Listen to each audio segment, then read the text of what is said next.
ne tey communauté estudiantine bu université Cheikh Anta Diop de Dakar moom moo convoqué point de conférence de presse bi pour indi ay leeral ci ubbite université bi nga xam ne moom mooy am ci fan yu néew. di xamal ne tey conférence de presse bi ñu ngi ko convoqué je dirais pour 4 points premièrement ci date bi beneen bi ci réforme yu bees yi nga xam ne c'est en rapport avec la sécurité beneen bi nekk nouvelle dispositif yi ñu jël par rapport ak la codification bi ci mujj nekk les mesures par rapport à la vaccination. bu ñu tàmbalee ci date bi dañuy xamal ne université Cheikh Anta Diop de Dakar ñi ngi ko tëj le 31 juillet 2021 depuis boobu noonu étudiants yi ñu ngi nekk ci seen kër yi université ñi ngi ko tëj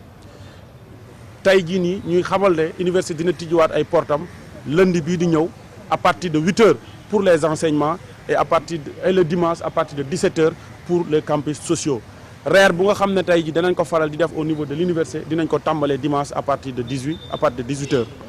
bu boobu noonu jàllee ñuy dem ci nouvelle réforme yi nga xam ne c'est en rapport avec la sécurité ñun ñëpp d'accord nañu ne l'université Cheikh Anta Diop de Dakar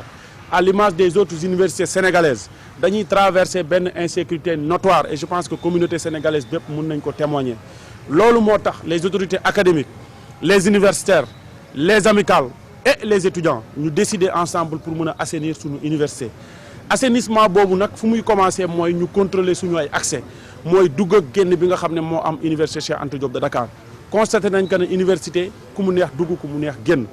xàmmeetuñu kuy étudiant ak ku nekkul étudiant. loolu moo tax mesure yooyu noonu ñu jël ko pour que tey jii nii étudiant bépp fu mu mën a nekk xam ne université assainissement bi commencé na fi te itam képp ku fi dugg dinañ la demander sa carte étudiant. ci dugg boobu noonu aussi dafa ànd ak beneen nouveauté muy par exemple une campagne d'enrôlement boobu nag boo ko déggee mooy étudiants yi inscrits université yëpp dañu war a ñëwaat réactualiser wu ci base de données université bi. loolu mooy tax boo ñëwee ci grande porte bi boo présenter sa carte étudiant boo defee nii sur le plan numérique di nga am accès ci biir université bi dina leen permettre ñu xam kan moo nekk étudiant ak kan moo nekkul étudiant. dinañu permettre également ñu mën a assainir suñu université sur le plan de la sécurité violence yi fi nekkoon di am et tout ça ñu mun ko wàññi bu baax a baax foofu amit am beneen aspect boo xam ne jàpp naa ne acquis la te étudiants yi war nañ ko mën a xam parce que intéressé na leen muy étudiants yi nga xam ne dañoo perte seen ay carte étudiant. tey jii bu ñu nee balaa ngaa dugg université di nga am carte étudiant kon boo perte carte étudiant doo am noo fiy duggee loolu nag dafa am benn nouveauté boo xam ne amicale yi xeex nañ ko ci ba am ko ci muy ko tey étudiants yi perte seen carte étudiant yëpp au lieu que ñu daan fay ñaari junni pour amaat ko léegi junni lañ koy amee. donc am na benn aussi lien boo xam ne mu ngi disponible ñoom ñëpp dañ leen di invité ñu inscrire ci képp ku ci inscrire boo ñëwee le jour J au niveau des grandes portes. boo ñëwee bu fekkente da nga perdre sa carte étudiant boo présenter sa numéro carte étudiant rek dinañ mën a vérifier ci base de données bi ndax tu es régulièrement inscrit comme ça nga dem régler les formalités administratives pour nga mën a ñëwaat di dugg normalement enrôler sa carte. boobu noonu su jàllee ñuy dem ci nouveauté wu le processus de codification loolu je pense que mon confrère wax na ko en français c'est une nouveauté et c'est le moment de saluer les différents présidents de commission sociale. ak l'autorité bi nga xam ne tey ji moo yor affaire hébergement bi ak les autorités académiques et la direction du COUD parce que nouveauté la boo xam ne tey jii nii étudiants yëpp soxla wañ nañ ko parce que dafay encourager transparence ci processus de codification yéen ñëpp da ngeen daan dégg ñuy wax wàllum njaay lal wàllam lu nekk ñu ko ciy wax léegi processus bii nii dafay encourager transparence de telle sorte que étudiant bi si à travers un site dina xam ñan ñoo codifié nombre ñaata lal moo am université ñaata étudiant ñoo codifié transparence boobu noonu tey jii nii mën nañ ne nouveauté bi moom mu ko indi et je pense que loolu c'est bien communauté bi xam ko muy ko étudiant bu jàngati di nga xam ndax codifié nga wala doo codifié te doo soxla kenn wax la ko et c'est le moment ñu encourager effort yooyu noonu nga xam ne tey par exemple les autorités et les amicales ñu ngi nekk di ko def. dernière bi mu ngi nekk ci campagne de vaccination bi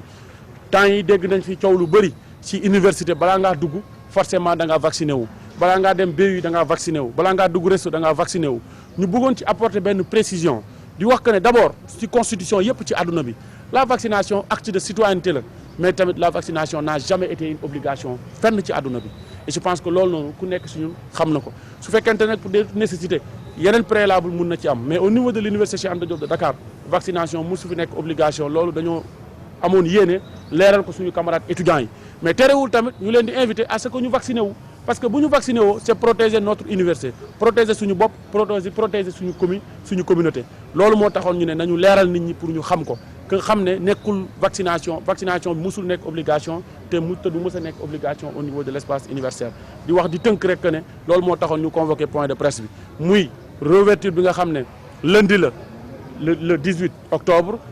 la nouvelle réforme par rapport à la sécurité mooy que képp kuy dugg di nga wane sa carte étudiant dinañ la enrôler ku perdre sa carte étudiant boo ñëwee nga joxe sa numéro nga joxe sa numéro carte d'étudiant à partir de dimanche 18h les restaurants dinañ tijjeeku képp ku fi ñëw am difficulté tamit bu ñu rapproché woo ci amicale yi nit ñi dinañ ci def am na ay équipe yoo xam ne tamit dañuy xel di def ronde pour que tey par exemple tey visiteurs yi ak ñi nga xam ne dañ fiy ñëw spécialement pour régler des papiers administratifs wala genre yooyu noonu ces équipes là dinañ leen mën a jël en charge